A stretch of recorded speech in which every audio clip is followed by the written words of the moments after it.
آج اس وقت میں ہم ان تمام باتوں کا، یعنی اللہ کے احکامات کا، رسول اللہ صلی اللہ علیہ وسلم کے فرمودات کا کون سا انکار کر رہے ہیں؟ ظاہر ہے کہ مسلمان ہے، مسلم گھر میں پیدا ہوا ہے، قورمہ، بریانی، نہاری توڑنے کی صفت ہمارے اندر موجود ہے، تو زبان سے تو انکار کرنے کی ہم میں ہمت نہیں، ذرہ برابر جسارت نہیں، کیونکہ پھر تو ہماری مسلمانی پر حرف آ جاوے گا۔ مگر میرے دوستو، میرے پیاروں، میرے عزیزوں، مجھے بتاؤ، کیا آج کے اس وقت میں ہم اپنے عمل سے انکار نہیں کر رہے؟ اللہ کہتا ہے اقیموا الصلاۃ، تم نماز کو قائم کرو۔ ایک جگہ کہہ رہا ہے کہ جب تک تم نماز ادا نہیں کرو گے، وقت پر اس کو پابندی سے اہتمام کے ساتھ نہیں پڑھو گے، تمہاری دنیا اور آخرت کو سنوارا نہیں جائے گا۔ خود نبی کریم صلی اللہ علیہ وسلم ارشاد فرما رہے ہیں الصلاۃ معراج المؤمنین، نماز تو مومنین کے لیے معراج ہے۔ مفتاح الجنت الصلاۃ، نماز تو جنت کی چابی ہے۔ اور پھر اللہ کے جتنے خزانے ہیں، دنیاوی ضروریات ہوں یا آخرت کی ضرورت ہو، ہر ایک ضرورت کو پورا کرانے کے لیے اللہ نے ہمیں چابی، کنجی، تالی، جس زبان میں ہم کہہ لیں وہ کیا کس شکل میں عنایت فرمائی؟ نماز کی شکل میں۔ اب میرے عزیزوں، میرے بزرگوں، مجھے بتاؤ آج کی پوزیشن اس نماز سے متعلق اور اس کے علاوہ ہماری کیا ہے؟ کیا اس آیت کا یہ انکار نہیں ہے؟ زبان سے تو ہم نے انکار نہیں کیا، مگر عمل اس کے موافق نہیں کیا تو سمجھو یہ انکاری تو ہے۔ اللہ ہم سب کی حفاظت فرمائے۔ آج اتنی ہماری طبیعتیں، ہمارا احساس، ہماری فطرت مستقل پزمردہ ہو چکی ہے، اور اس کے بہت اہم اسباب ہیں جو میں نے آپ حضرات کے سامنے گاہے بگاہے مستقل بیان کیے۔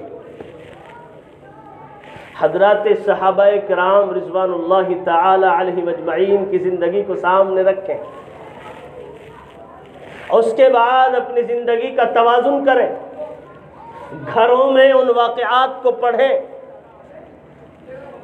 مجلسوں میں بیٹھ کر اس کا مذاکرہ کریں۔ آئینہ ہے، آئیڈیل ہے، جس طریقے سے انسان اپنی ذات کو سنوارتا ہے، آئینے میں دیکھ کر اس کو اپنے چہرے پر لگے تمام داغ نظر آ جاتے ہیں۔ اللہ سبحانہ و تقدس کا نظام اتنا مکمل ہے کہ اس رب ذوالجلال نے زندگی کے اعتبار سے حضرات صحابہ اور اللہ کے رسول صلی اللہ علیہ وسلم کو پوری امت کے لیے آئیڈیل بنا کر بھیجا ہے، تاکہ ہم اپنی زندگی کو آپ صلی اللہ علیہ وسلم کی زندگی کے آئینے میں، حضرات صحابہ کی زندگی کے آئینے میں مستقل بنا سکیں، سنوار سکیں۔ قرآن جگہ جگہ چیخ چیخ کر پکار رہا ہے۔ اللہ تعالیٰ نے کہا کہ رسول کریم صلی اللہ علیہ وسلم کی زندگی ہم لوگوں کے لیے آئیڈیل اور نمونہ ہے۔ حضرات صحابہ ہمارے لیے آئیڈیل اور نمونہ ہے۔ کسی ایک صحابہ کی زندگی کو اٹھا کر دیکھیں، جانچیں، پرکھیں، اور جو اعمال حضرات صحابہ نے اختیار کیے ہیں، جس طرح کا اقرار حضرات صحابہ نے اختیار کیا ہے، ویسا ہی اقرار ہمیں بھی کرنا ہے۔ جب تک ہمارے اقرار کی اور حضرات صحابہ کے اقرار کی میچنگ صحیح نہیں ہوگی، اس وقت تک اللہ تبارک و تعالی کی جانب سے مدد و نصرت کا نزول بھی درست طریقے پر نہیں ہوگا۔ حضرات صحابہ اکرام رضوان اللہ تعالی علیہ مجمعین کے سامنے جب اللہ کے رسول صلی اللہ علیہ وسلم اللہ کے پیغام کو سناتے تو عمل تو مستقل وہاں گھٹی میں تھا، لیکن اس پیغام کو سننے کے بعد ان کے بدنوں پر لرزہ طاری ہو جاتا، ان کی طبیعتیں مستقل مضمحل ہو جاتی، بوجھل ہو جاتی، اور پھر ان کا کلیجہ منہ کو آنے لگتا، اور وہ یہ خوف کرتے کہ کہیں اللہ کے اس حکم میں ہم سے کسی درجے کی کوئی کوتاہی نہ رہ جائے۔ یہ مستقل کوشش حضرات صحابہ کی ہوا کرتی تھی۔ کیا اس طرح کا فکر آج ہمیں ہے؟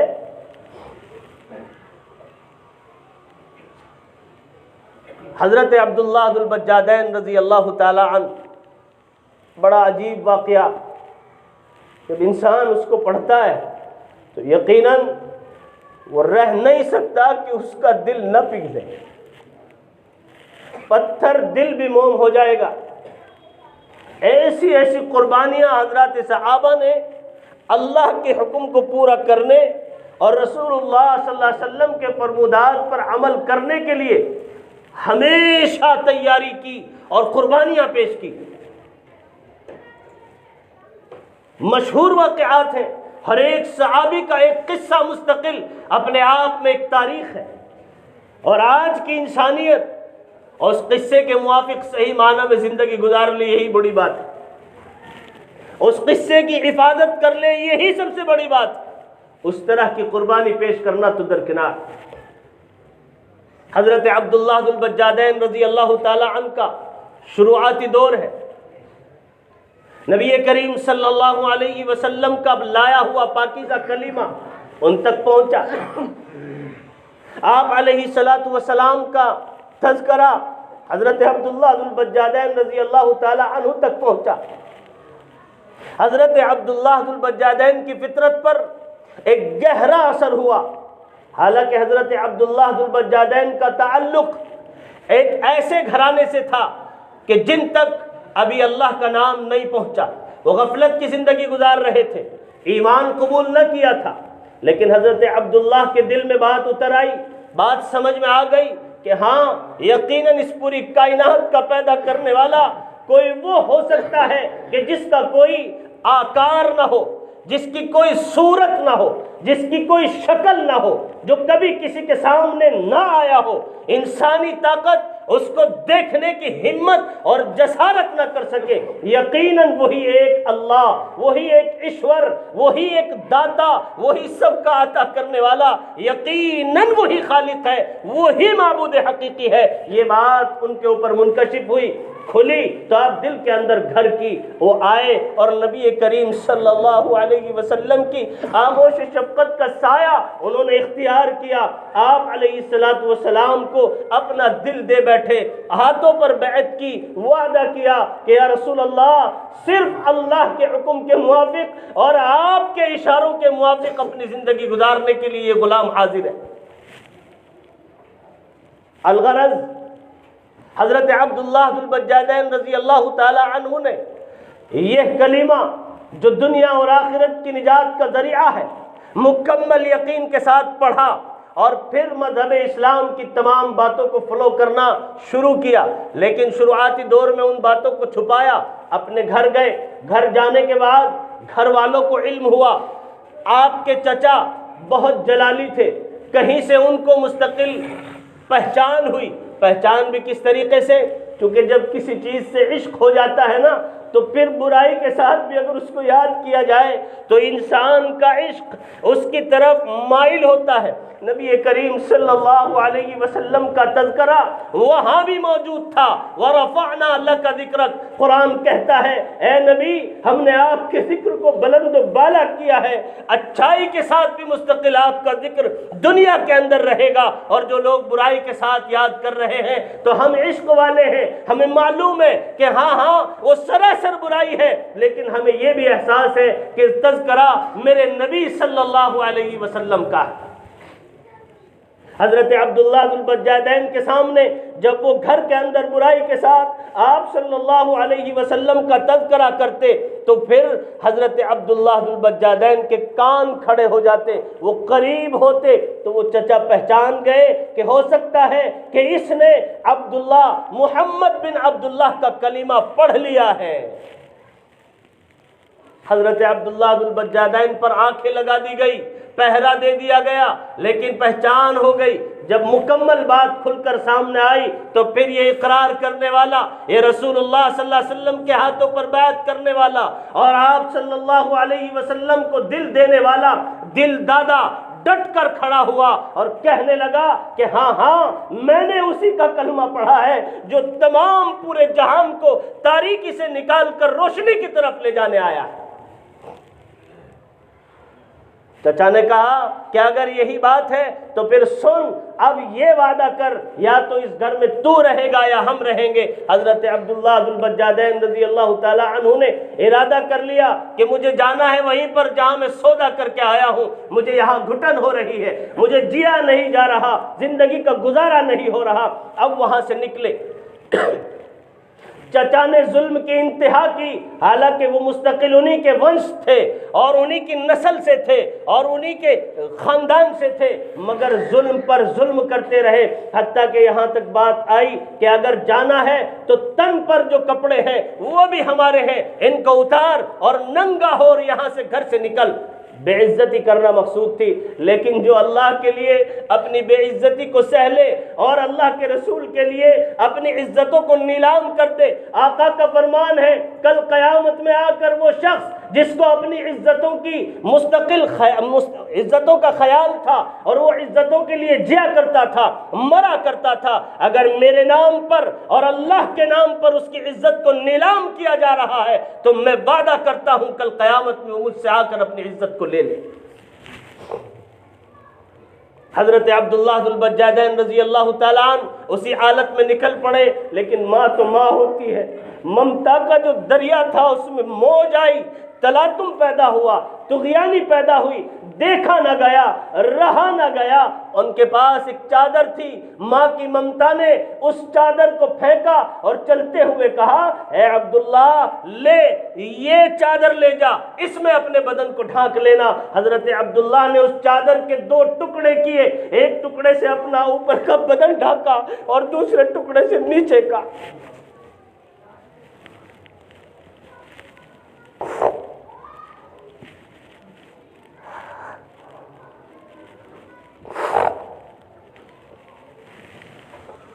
اسی لیے حضرت عبداللہ کا لقب ذو البجادین پڑا، دو ٹکڑوں یعنی دو چادروں والا۔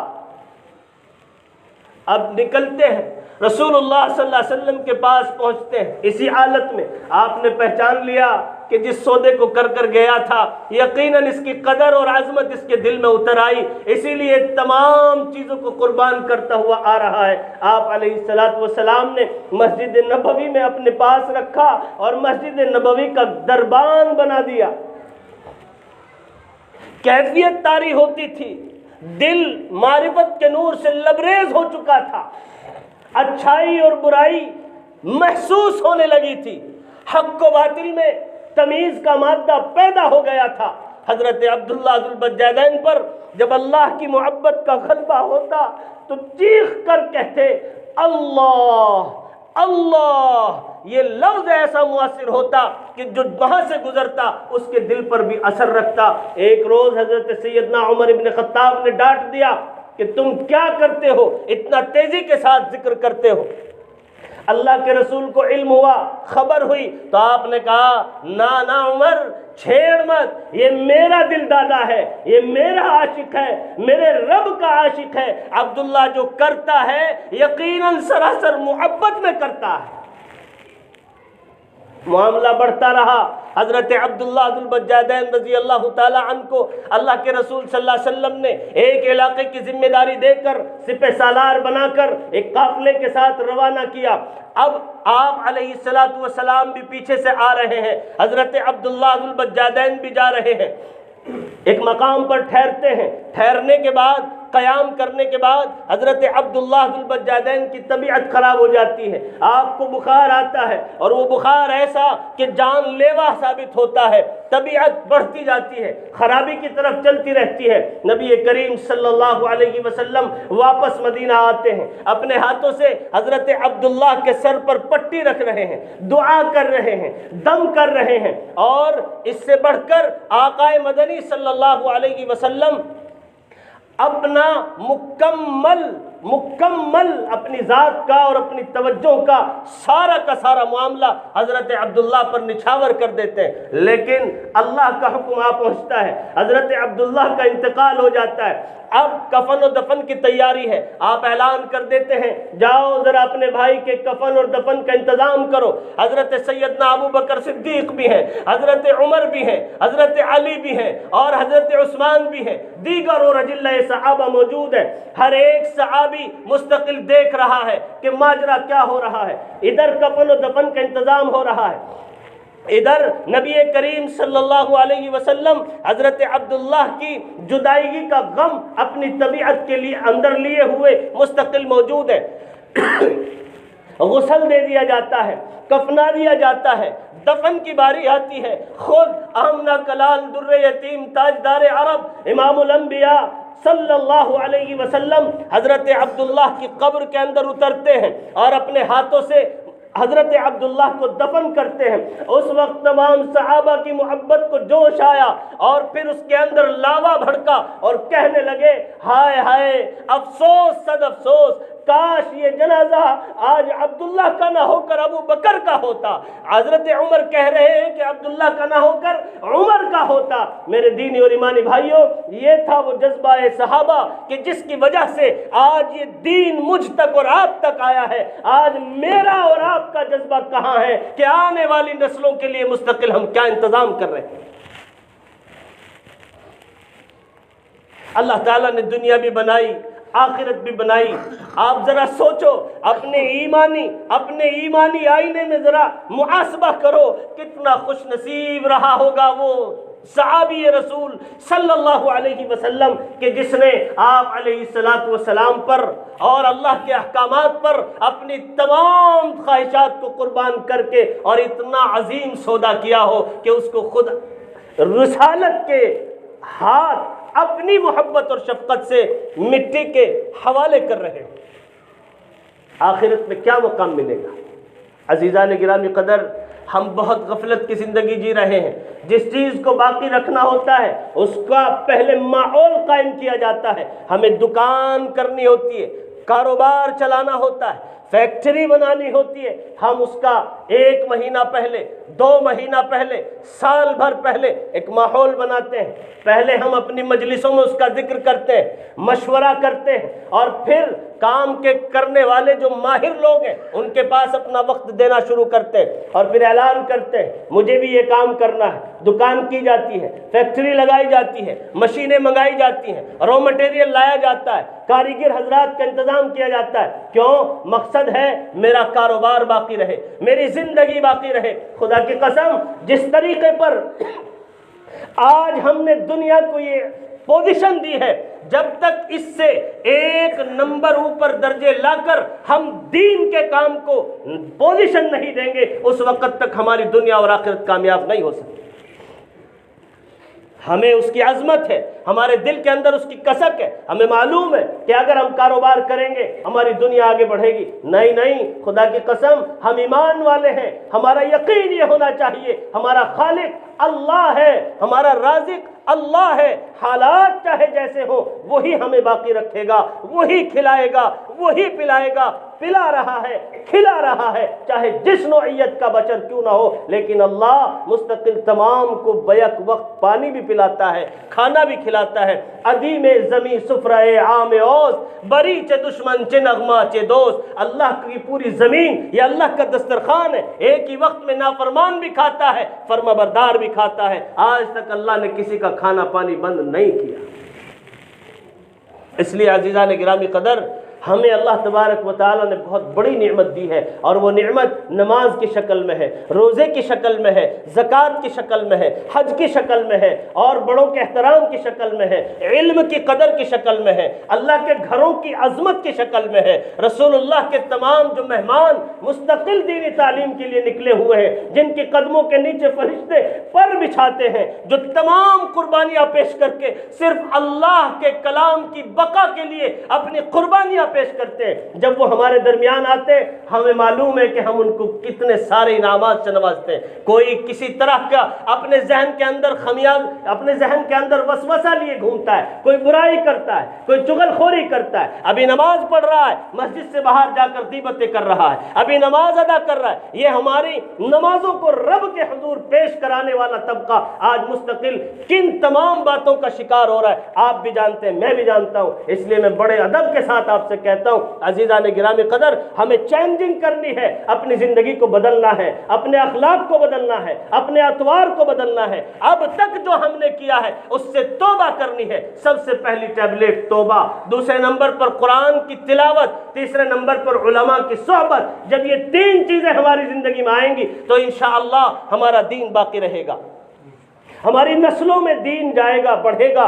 ہمیں اس کے لیے اللہ نے پیدا کیا ہے۔ خالص دنیا جمع کرنا، کاروبار بنا لینا، گاڑیوں کا جمع کر لینا، بلڈنگوں کا جمع کر لینا، کھیتی باڑی کا جمع کر لینا، یہ مقصد انسانیت نہیں ہے، یہ مقصد ہماری پیدائش کا مقصد نہیں ہے۔ مقصد صرف یہ ہے کہ ہم اللہ کے نظام کو قائم کریں، اللہ کے تمام احکامات کو قائم کریں، رسول اللہ کے طریقوں کو قائم کریں، اور آنے والی نسلوں تک وہ طریقے، وہ احکامات کیسے پہنچے اس کی ہم فکر کریں، چونکہ یہ شعائر اسلام میں سے مساجد کیسے قائم رہ سکیں، مدارس کیسے قائم رہ سکیں، ان کے اندر کام کرنے والے کس درجے کیسے قائم رہیں گے، اس پر ہمیں غور و فکر کرنا ہے۔ یقینی بات ہے، میں بڑے دل سے یہ تمام باتیں کہہ رہا ہوں، اللہ سے امید بھی کرتا ہوں اور دعا بھی ہے کہ اللہ آج کی ان باتوں کو پورے عالم کے اندر پھیلا دے اور ایک ہر مرد مومن کو عمل کی توفیق سے مالا مال فرمائے۔ تو اس لیے سب سے پہلی ذمہ داری وہ نماز ہے۔ نماز کو ہمیں قائم کرنا ہے، جیسے اب پڑھ رہے ہیں، عصر میں بھی ایسے پڑھنا ہے، مغرب میں بھی ایسے پڑھنا ہے، عشاء میں بھی ایسے پڑھنا ہے، اور جتنی دین کی نشانیاں ہیں ان سب کو ہمیں قائم کرنا ہے۔ سروں پر ٹوپیاں اوڑھنی ہے، آج کا وقت ہے۔ ایک آخری حدیث بتا کر ختم کر دیتا ہوں، بھائی مجھے معاف کرنا، وقت زیادہ ہو جاتا ہے 2-4 منٹ کا، اگر کسی کو میری جانب سے اس وقت کے زیادہ ہو جانے پر تکلیف ہو، اللہ کے لیے میں آپ سے معافی چاہتا ہوں، آپ معاف فرمائیں، اللہ کے لیے مجھے معاف فرمائیں۔ بس آخر میں ایک حدیث بتلا دیتا ہوں کہ نبی کریم صلی اللہ علیہ وسلم نے ارشاد فرمایا، جس وقت جس چیز کی سب سے زیادہ ضرورت اور اہمیت ہو وہ علماء کے اوپر ہے کہ علماء اس کو اپنی نگاہوں سے دیکھ کر بتلائیں گے، بس وہی دین کا عمل بہت زیادہ ہمارے لیے لائق تحسین اور لائق عمل ہو جاتا ہے۔ آج کے اس پرفتن پرآشوب دور میں، بگڑتے ماحول میں، نمبر 1 تو ہمیں اپنی شکل کیا بنانی ہے؟ ایمانی، اور اخلاق بھی ایمانی بنانے ہیں۔ اسلامی شکل ہمیں اختیار کرنی ہے، اس کی بقا ہمارے اوپر فرض ہے اور یہ ضروری ہے، اور اگر اس کی بقا میں ہماری جان بھی چلی جائے تو میں بلا دریغ کہہ سکتا ہوں انشاءاللہ ہم کامیاب ہوں گے، دنیا میں بھی اور آخرت میں بھی۔